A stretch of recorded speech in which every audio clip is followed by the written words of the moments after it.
Hey guys, welcome back to the channel.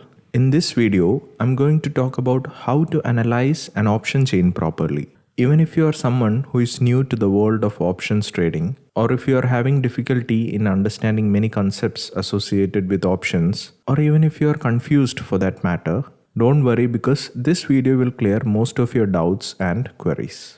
Understanding how to analyze and interpret an option chain data can help you better your chances when it comes to identifying trade opportunities and also to take only convincing trades that have a higher probability of success. So with that idea in mind, this video will cover the following topics. First, we will look at a typical option chain, understand every important section of it, and learn about the important jargons and how they are being represented within an option chain. Then, we will have a detailed discussion about open interest and change in open interest. We will learn how to interpret and use the open interest data to read the market in a precise manner. So watch the video till the end and make sure to like and subscribe to the channel so that you won't miss out on any upcoming videos. So without wasting any time, let's get started.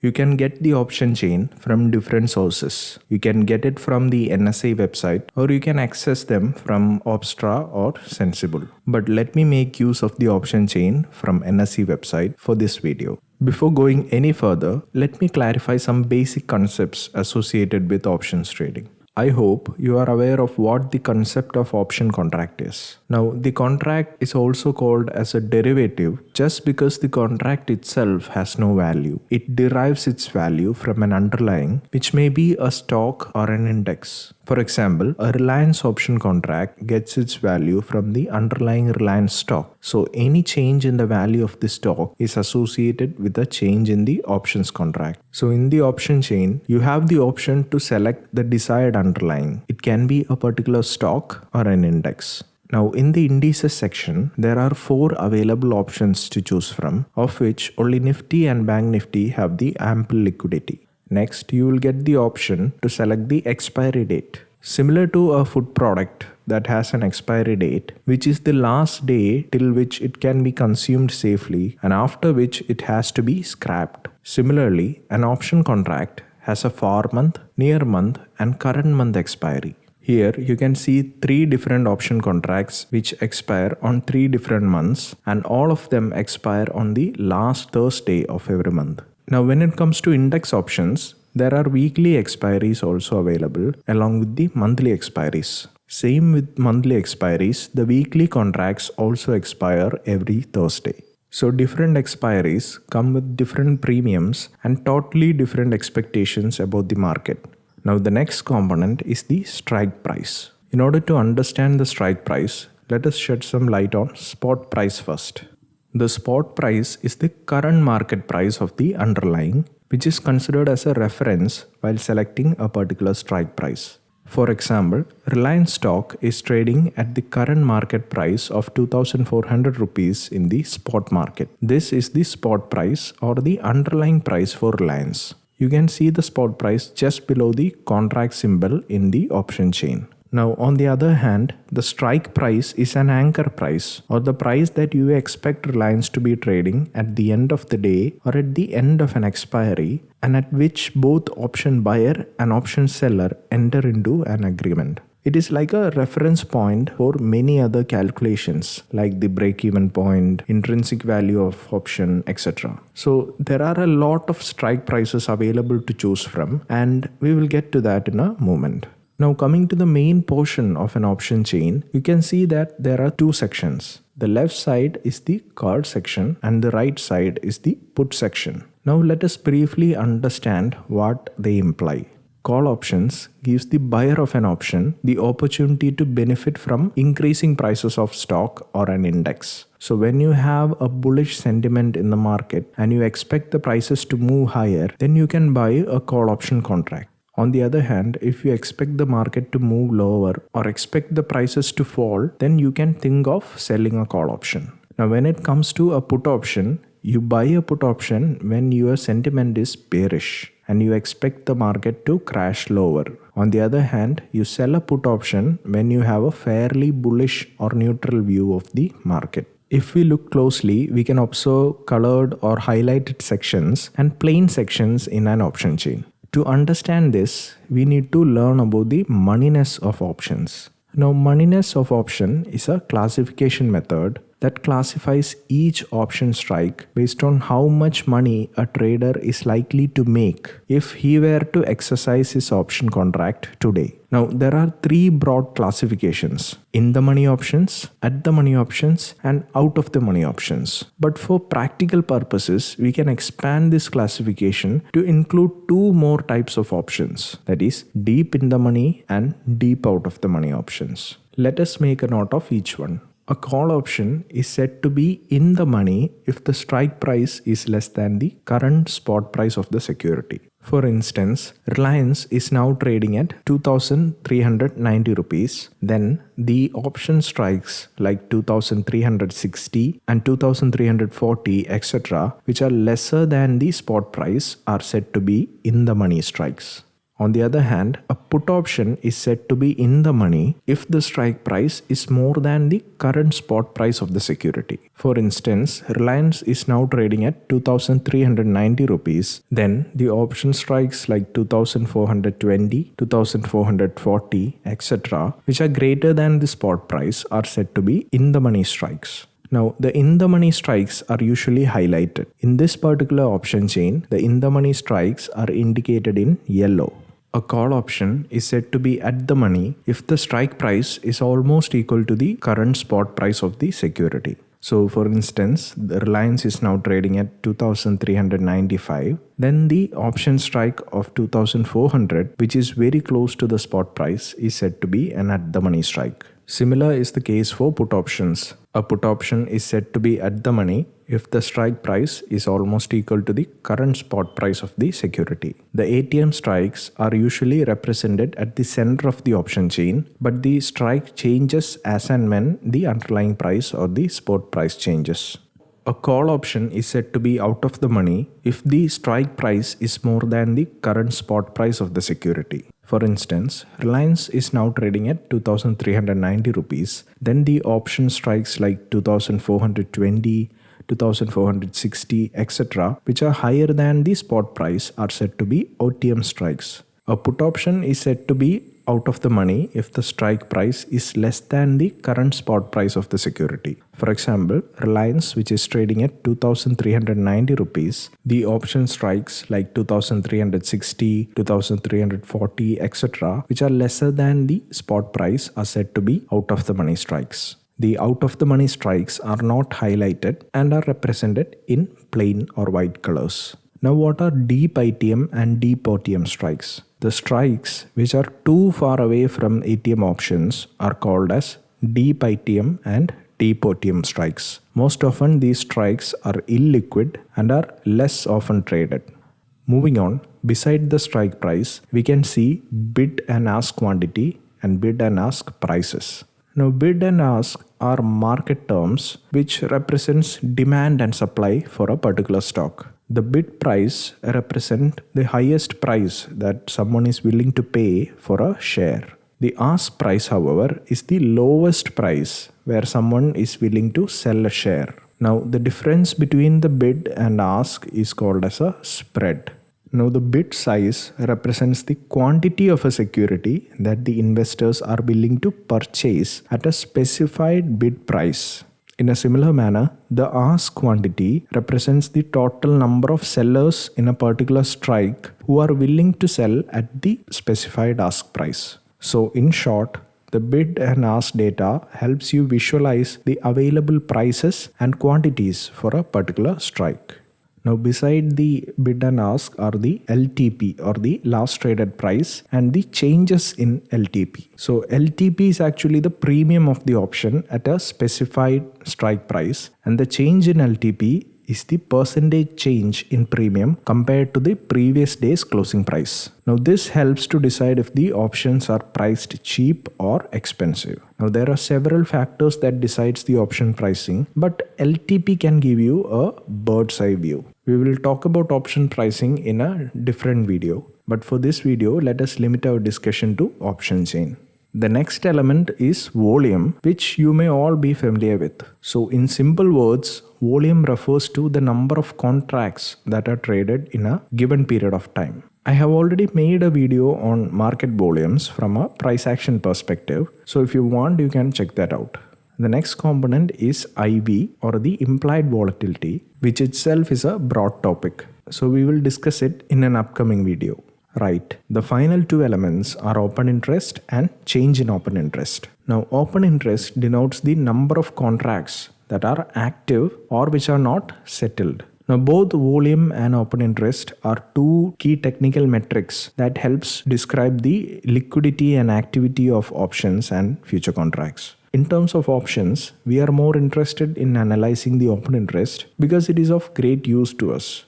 But before all that, let me tell you with whose point of view you should look at an option chain. To be frank, writers or sellers of options are more important, and we should view the option data from the perspective of a seller. Now, there are many reasons for this statement.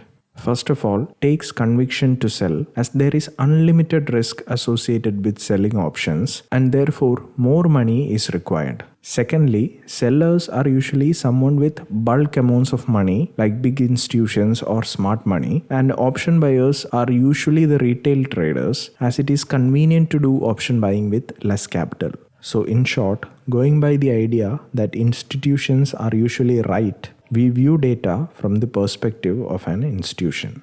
With that idea in mind, let us focus on open interest.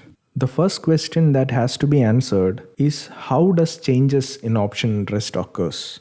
We all know how volume data is calculated, but the open interest calculation is a bit different but interesting to learn. If both participants in a trade are initiating a new position, the open interest will increase. And if both the participants are liquidating an already existing open position, then the open interest will decline. However, if one participant is initiating a trade while the other is liquidating or squaring off an old trade, then the open interest will remain unchanged. So let us understand this with an example. Let's say person A and person B are trading the same option contract. So if A buys one contract to enter a long trade, the open interest increases by 1. Now the person B also goes long and buys 6 contracts, thereby increasing the open interest to 7. Now if another person C decides to short the market and sell 3 option contracts, then the open interest again increases to 10.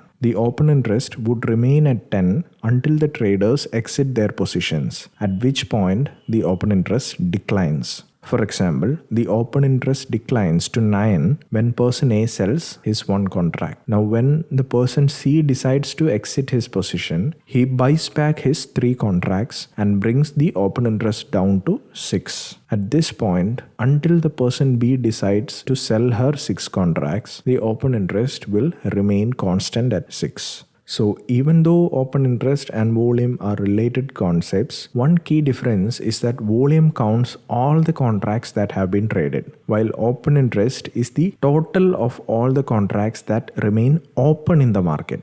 Now keep in mind that we are talking about the number of contracts and not the number of shares.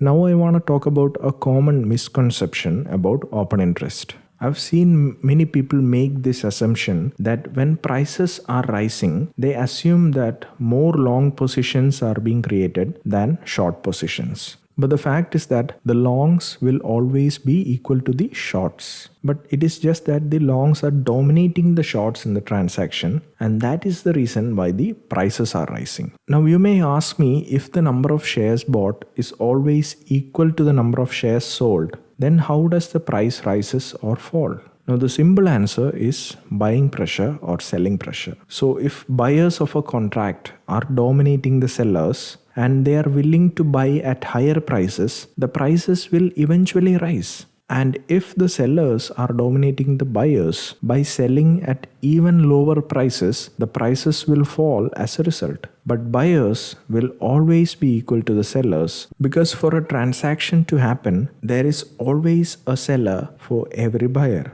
So if the open interest is rising, it means new contracts are being added. But since the prices are rising with it, it means that the longs are dominating the shorts in the transaction. If the open interest is rising but the prices are falling, this means that more contracts are being added, but this time the shorts are dominating the longs in the transaction. Now with that cleared, let me talk about the uses of open interest data. Now there are a few uses of open interest data that you should be aware of. The first one is that it helps to identify the potential supports and resistance levels in the market. Further, it also helps to determine the direction of a trend and the sentiment of the market. Now let us first discuss on how to identify the support and resistance levels using open interest data. So in the option chain, you have to find the column on both sides which are having the highest open interest. That is on the call side and put side, you have to find the column with the highest open interest. Then you have to note the corresponding change in open interest also.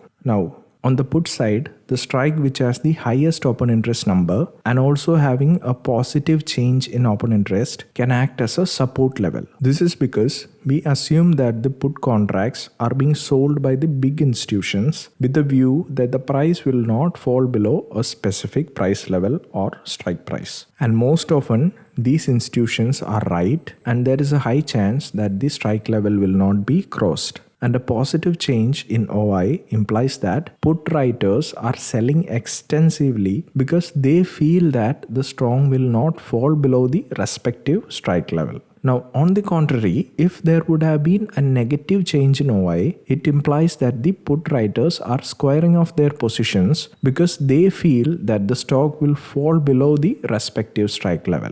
Now, when it comes to the call side, the strike which has the biggest open interest number and a positive change in open interest can act as a resistance level. Similar to the previous case, here also we will assume that the open interest is created by the sellers of the call option and they have the view that the price will not move above a particular strike level which will resist the prices. Now, most often they are right and there is a high probability that the level will not be crossed. On top of that, a positive change in open interest implies that the call writers are selling extensively because they feel that the stock will not rise above the respective resistance level. Now, on the opposite, if there would have been a negative change in OI, it would imply that the call writers are squaring up their open positions because they feel that the stock will rise above the respective strike level. Now, it is easier to visualize the support and resistances using open interest with the option chain provided by Sensible rather than the NSE side. Because in NSE website, you have to crunch the numbers more to come to a conclusion about the resistance and support levels. But with Sensible, you can visually see the probable resistance and support level as they are highlighted properly with suitable colors. So you can make use of it if you want.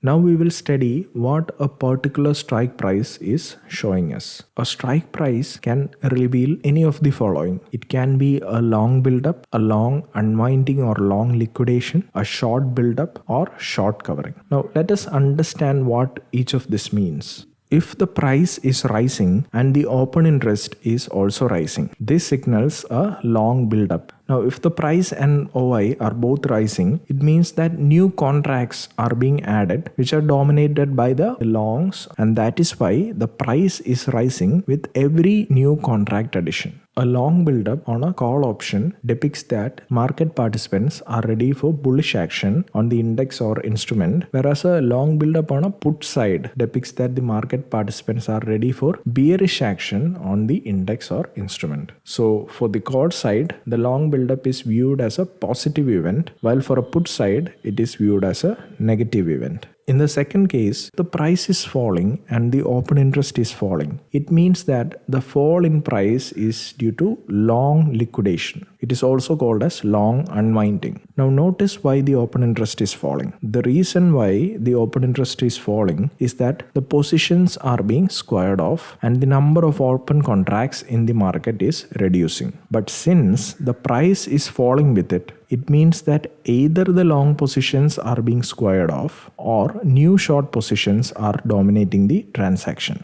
Now think about it. How will long positions be squared off? The simple answer, they will square off by selling. And this is exactly why the prices are falling in this case. Now the prices are not falling because of the new short positions that are being created. The reason being the open interest is also falling. So the real reason for the price fall is because the longs are squaring off their positions. It can be a trap for the unaware traders, and they can be led into thinking that new short positions are being created, but this is not true. Now the long liquidation or unwinding on call options depicts that the market participants are losing hope in the bullish action of an index or instrument, and this may signify a start of a bearish trend, whereas a long unwinding on the put side depicts that the market participants who were bearish on the instrument or index are now witnessing a loss of steam on the bear side, and this may be considered as an inception of a new bullish trend. So for the call side, long unwinding is viewed as a negative event, while for the put side it is a positive event. Now in the third case, if the prices are falling but the open interest is rising, this is called as a short buildup. So if the prices are falling and the open interest is rising, it straight away means that the shorts are dominating the longs. Since the open interest is rising, it means that new contracts are being added. But since the price is also falling, it means that the new contracts which are being added are dominated by shorts and not the longs. So a short buildup on call side depicts that the market participants are writing the calls on a particular strike price, which would act as an immediate resistance when moving ahead. Whereas a short buildup on the put side depicts that the market participants are writing puts on a particular strike price, which would act as an immediate support level for the current scenario. So for the call side, the short buildup is viewed as a negative event, while for the put side, it is viewed as a positive event. Lastly, if the price is rising but the open interest is falling, this is called as short covering. Now, if the price is rising but the open interest is falling, it means that the rise in the price is due to short covering and not new long positions being created. Now, notice why the open interest is falling. It is falling because existing positions are being squared off and the number of open contracts in the markets are reducing. But since the price is rising with it, it means that the short positions are squaring off in the transaction. Now, how will short positions be squared off? Simple answer, they will square off by buying. Now that explains why the prices are rising. So the price is not rising because the longs are dominating or new long positions are being created. Instead, it is rising because the short positions are dominating the squaring off process. So it can act as a trap for those unaware traders who can be led into believing that new long positions are being created, but this is not true. Now, short covering on the call side can signify that the writers are squaring off their positions and they are considering it as a weakening of resistance, which is actually a good sign for the index or instrument to expect a breakout, whereas short covering on puts signifies that the writers are leaving their positions and considering a weakening of support, which is actually a bad sign for the index or instrument. So for the call side, short covering is a positive event, while for the put side, this is a negative event.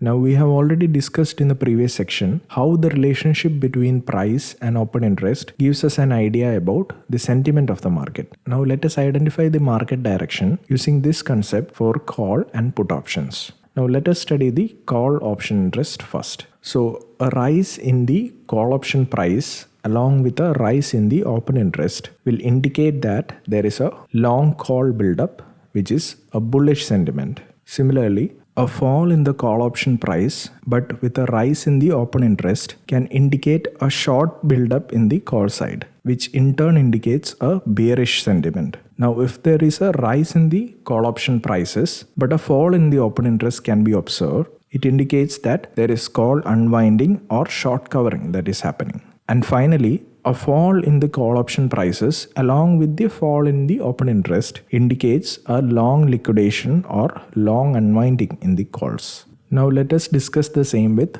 put side.